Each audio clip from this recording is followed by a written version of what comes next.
ಒಬ್ಬ ಸಣ್ಣ ಹುಡುಗ ಮತ್ತೆ ಅವ್ರ ತಂದೆ ಇಬ್ರು ಕೂಡ ನಡ್ಕೊಂಡು ಹೋಗ್ತಿರ್ಬೇಕಾದ್ರೆ ಒಂದು ಕಡೆ ಒಂದು ಎಕ್ಸಿಬಿಷನ್ ಹಾಕಿರ್ತಾರೆ. ಸೊ ಎಕ್ಸಿಬಿಷನ್ ನೋಡಿ ಸಣ್ಣ ಹುಡುಗ ತಂದೆಗೆ ಹೇಳ್ತಾನಂತೆ, ಅಪ್ಪ ಅಪ್ಪ ನಾವು ಎಕ್ಸಿಬಿಷನ್ಗೆ ಹೋಗೋಣಪ್ಪ ಅಂತ. ಅಪ್ಪ ಹೇಳ್ತಾನಂತ ನನ್ನ ಜೇಬಲ್ಲಿ ದುಡ್ಡಿಲ್ಲ ಕಣೋ, ಬೇಡ ಅಂತ.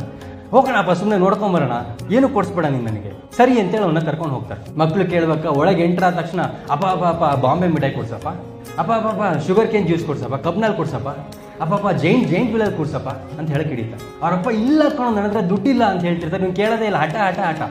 ಸೊ ಆ ಜಂಜಾಟದಲ್ಲಿ ಸಡನ್ ಆಗಿ ಆ ಮಗು ಕೈ ತಪ್ಪಿ ತಂದೆದು ಎಲ್ಲೋ ಒಂದ್ ಕಡೆ ಮಿಸ್ ಆಗ್ಬಿಡುತ್ತೆ. ಸೊ ತಕ್ಷಣ ಮಗು ಒಳಗೆ ಶುರು ಮಾಡುತ್ತೆ. ಆ ಮಗು ಅಳ್ತಿರೋದು ನೋಡಿ ಜನ ಎಲ್ಲ ಸೇರ್ಕೊಂತಾರೆ. ಪುಟ ನಿನಗೇನು ಬೇಕು, ಐಸ್ ಕ್ಯಾಂಡಿ ಬೇಕಾ, ತಗೋ, ಇಲ್ಲ ನನಗೆ ಬೇಡ.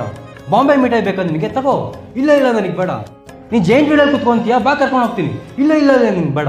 ಏನು ಬೇಕು ನಿನಗೆ, ನನಗೆ ನಮ್ಮ ಅಪ್ಪ ಬೇಕು. ಅಪ್ಪ ಇರೋವರೆಗೂ ಜೀವನದಲ್ಲಿ ನಾವೇನು ಅನ್ಕೊಂತೀವಿ, ನಮ್ಮಪ್ಪ ಅದಕ್ಕೆ ಕೊಡಲಿಲ್ಲ, ಇದಕ್ಕೆ ಕೊಡಲಿಲ್ಲ, ನನಗೆ ಅದು ಬೇಕು ಇದು ಬೇಕು ಅನ್ಕೊಂತೀವಿ.